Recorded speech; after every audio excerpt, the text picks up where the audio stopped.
তারকাদের খুব ভালোভাবে পালন করা উচিত। কারণ যে কোনো তারকারই একটা ফেসবুকে আপনার million follower, 1 lakh 2 lakh follower তো যে কোনো ফলোয়ার ইয়াতে থাকে। আর সেই জায়গা থেকে আমি বলবো সব তারকাদেরই এই দিবসগুলোকে পালন করা উচিত, আমাদের সন্তানদের জন্য, আমাদের ছোট ভাইদের জন্য, এবং যারা মুক্তিযুদ্ধ করেছে তাদের জন্য। স্টার কাস্টিং, যে স্টার, যার ফেসবুক ফলোয়ার আমি মনে করি 2 লাখের উপরে আছে, তাকেই মোটামুটিভাবে আপনি স্টার বলা চলে। তো এই জন্য আমি বলছি ওনাদের এই বিভিন্ন দিবসগুলা খুব গুরুত্ব দিয়ে উদযাপন করা উচিত। কারণ দেখেন এখন কিন্তু আগে কিন্তু আমরা সকালবেলা একটা পত্রিকার জন্য অপেক্ষা করতাম এবং মাসে আমি পত্রিকা রাখতাম, যে মাসে বিল দিতাম। এখন কিন্তু এই সিস্টেমটা উঠে যাচ্ছে, এখন ঘুম থেকে উঠে আপনি ফেসবুকে সব নিউজ পাচ্ছেন। অর্থাৎ ভার্চুয়াল প্ল্যাটফর্মে তারকাদের দারুণভাবে অ্যাক্টিভ থাকা উচিত। আমি মনে করি আপনি খুব সুন্দর একটা প্রশ্ন করেছেন এবং আমিও বিশ্বাস করি যে এই প্রশ্নের উত্তরটা আপনি সন্তুষ্ট হবেন। কেমন চলছে, হাতে কি মুভি আছে? আমি এই যে রিসেন্ট ছবি শেষ করে আসলাম, আমার এই যে গোয়ার এই ছবিতে আমি এবং মিশা সদাগর, জলি, বর্দা মিঠু, আরও অনেক আর্টিস্ট, আমরা একটা বিগ বাজেটের ছবি আমি শেষ করে আসলাম। আর আমি একটা নতুন ছবি নিয়ে যাচ্ছি, রাতের ঢাকা। এটা খুব সম্ভবত এই ডিসেম্বর মাসের 28 তারিখে শুটিংয়ে যাব, আপনারা সবাই দোয়া করবেন। আর নাটক তো আমার আছেই, দেখেন, আর ছবি ইনশাল্লাহ আমার থাকবে। বিজয় দিবসটা আমরা যেভাবে উদযাপন করি, যে আনন্দের মধ্য দিয়া, আজকে আমার বিজয় দিবসটাকে অতটা আনন্দদায়ক মনে হয় না। মানে যেরকম একটা, যেমন আজকে শুটিং রাখি নাই, কোনো কাজে রাখি নাই, ভাবছি এফডিসি আসবো, মানে বিভিন্ন জায়গায় যাব। আসলে বিজয় দিবসের যে উল্লাসটা, এই উল্লাসটা যদি আমাদের মধ্যে ধীরে ধীরে কমে যায়, তাহলে এটা কিন্তু চেতনা কমে যায়। এই উল্লাসটা আমাদের আরও বাড়িয়ে দিতে হবে। যেমন আজকে এফডিসিতে আমাদের পরিচালক সমিতির প্রোগ্রাম হয়েছে, শিল্পী সমিতির প্রোগ্রাম হয়েছে, কিন্তু বাহিরে যেমন আগে মাইক বাজত এবং বিভিন্ন ইসলামিক সংগঠন থেকে সবাই খুব আনন্দ করত, মানে বিজয় উৎসব, ওই রকম একটা উৎসব মুখর পরিবেশ আজকে দেখি নাই।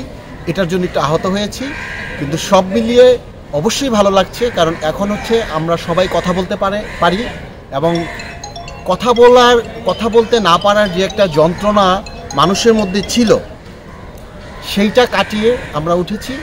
আলহামদুলিল্লাহ, আমাদের সামনের দিনগুলো মানে খুব ভালো যেন হয়, এই প্রত্যাশা থাকে। আমরা যখন আগে দেখতাম এপ্রিল 16 ডিসেম্বর পালন হতো, যখন আওয়ামী লীগ সরকার ছিল, তখন দেখতাম যে অনেক সুন্দর আর্টিস্ট থাকতো, সবাই আর্টিস্ট সকাল দিকে চলে আসতো। আমরা আগে দেখতাম যে 16 ডিসেম্বরটা জমজমাট থাকতো, ওই পাশে শুটিং হচ্ছে, শুটিং ফেলায় রেখে এমনকি বড় বড় আর্টিস্ট থেকে শুরু থাকতো। আজকে আমরা এসে দেখলাম কিন্তু এপ্রিল 16 ডিসেম্বর মনেই হচ্ছে না যে আজকে 16 ডিসেম্বর। এই জিনিসটা আর চলচ্চিত্রের অবস্থা, দুর্গর অবস্থায় কেমনভাবে দেখছেন আপনি একজন? এখানে একটু কারেকশন করি, সেটা হচ্ছে কালকে রাত 12টা 1 মিনিটে কিন্তু এই যে আমাদের এফডিসির যে শহীদ মিনার রয়েছে, এখানে কিন্তু ফুল দিয়ে গিয়েছেন আমাদের বাংলা চলচ্চিত্র শিল্পী সমিতির যিনি সভাপতি মিশা সদাগর এবং senior vice president DA Tayeb ভাই, সনি রহমান, অনেকেই ছিলেন, আসছে, রত্না কবির, সবাই আসছে। আর ফুল দিয়ে যাওয়ার পর সকাল এখনও আসেনি, কিন্তু আসবে, সব শিল্পীরাই আসবে, আপনারা থাকেন, সব শিল্পীদের সাথে আপনাদের কৌশল বিনিময় হবে। আসলে দেখেন, আমি মনে করি এই যে বিভিন্ন দিবসগুলা, যেমন 16 ডিসেম্বর, 21শে ফেব্রুয়ারি, 26শে মার্চ, এগুলা তারকাদের খুব ভালোভাবে পালন করা উচিত। কারণ যে কোনো তারকারই একটা ফেসবুকে আপনার million follower, 1 lakh 2 lakh follower তো যে কোনো ফলোয়ার ইয়াতে থাকে।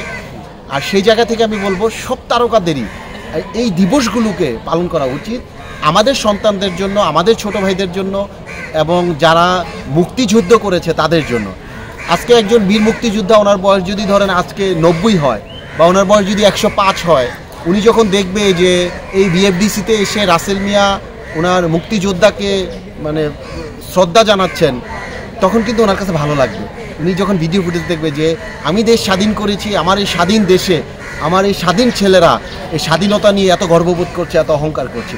এই জন্য আমি বলবো যে আমাদের গুটানো যাবে না, আমাদের মানে এই দিবসগুলো খুব ভালোভাবে আরও উদযাপন করতে হবে। এতে শৈল্পিক এবং শিল্প চর্চাও আমি মনে করি অধিক হারে বাড়বে। আপনার সাথে একটা প্রশ্নতে যেতে চাই। আপনি বলেছেন কালকা রাত 12টা বাজে নিশা ভাই, তায়েব ভাই অনেকেই আসছে, ফুল দিয়ে গিয়েছে, কিন্তু আমরা আজকে যতটুকু দেখলাম যে মিডিয়ার বাইরে থেকে যেমন রাষ্ট্রপতি বলেন, যারা সরকারি কর্মকর্তা আছে বড় বড়, সবাই কিন্তু মিডিয়ার একটু না একটু নিউজ দেয়, যেমন ফুল দেয় 12টা একে, এটা কিন্তু সবাই জানে, স্ট্যাটাস দেয় যেখানে থাকবেন। এটাকে আমরা ধরে নিচ্ছি যে রাত 12টা বাজে মিডিয়ার থেকে আড়াল করে উনি ফুল দিয়ে গিয়েছে, সেটাকে আমরা ধরে নিচ্ছি। এই বিষয়টা একটু বলি, এই বছরটা কিন্তু আমাদের ভাঙা বছর। আপনি দেখেন 5ই আগস্ট গেছে, কতদিন হয়? August, September, October, November, December, এখনও কিন্তু পুরোপুরি 4 মাস হয়নি। তার মানে প্রত্যেকটা ডিপার্টমেন্টে যারা আছেন তাদের গুছাইয়া নিতে একটু সময় লাগতেছে।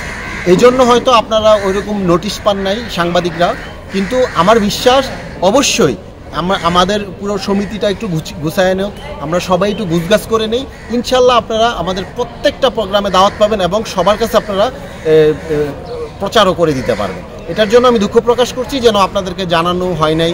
এই যে আমাদের বললাম যে ভাঙা একটা বছর চলছে, ইনশাল্লাহ আমরা গুছায় নিচ্ছি, সামনে এই মিস্টেকগুলো আর হবে না।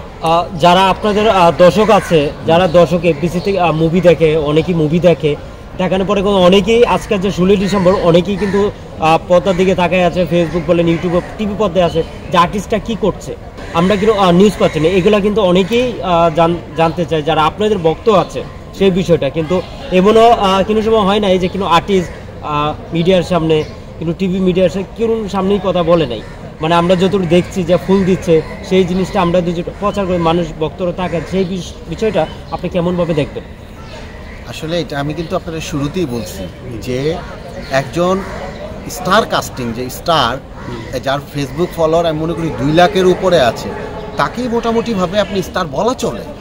তো এই জন্য আমি বলছি ওনাদের এই বিভিন্ন দিবসগুলা খুব গুরুত্ব দিয়ে উদযাপন করা উচিত। কারণ দেখেন এখন কিন্তু আগে কিন্তু আমরা সকালবেলা একটা পত্রিকার জন্য অপেক্ষা করতাম এবং মাসে আমি পত্রিকা রাখতাম, যে মাসে বিল দিতাম। এখন কিন্তু এই সিস্টেমটা উঠে যাচ্ছে, এখন ঘুম থেকে উঠে আপনি ফেসবুকে সব নিউজ পাচ্ছেন। অর্থাৎ ভার্চুয়াল প্ল্যাটফর্মে তারকাদের দারুণভাবে অ্যাক্টিভ থাকা উচিত। আমি মনে করি আপনি খুব সুন্দর একটা প্রশ্ন করেছেন এবং আমিও বিশ্বাস করি যে এই প্রশ্নের উত্তরটা আপনি সন্তুষ্ট হবেন। কেমন চলছে, হাতে কি মুভি আছে আপনার? আমি এই যে রিসেন্ট ছবি শেষ করে আসলাম, আমার এই যে গোয়ার এই ছবিতে আমি এবং মিশা সদাগর, জলি, বর্দা মিঠু, আরও অনেক আর্টিস্ট, আমরা একটা বিগ বাজেটের ছবি আমি শেষ করে আসলাম। আর আমি একটা নতুন ছবি নিয়ে যাচ্ছি, রাতের ঢাকা। এটা খুব সম্ভবত এই ডিসেম্বর মাসের 28 তারিখে শুটিংয়ে যাব, আপনারা সবাই দোয়া করবেন। আর নাটক তো আমার আছেই, দেখেন, আর ছবি ইনশাল্লাহ আমার থাকবে।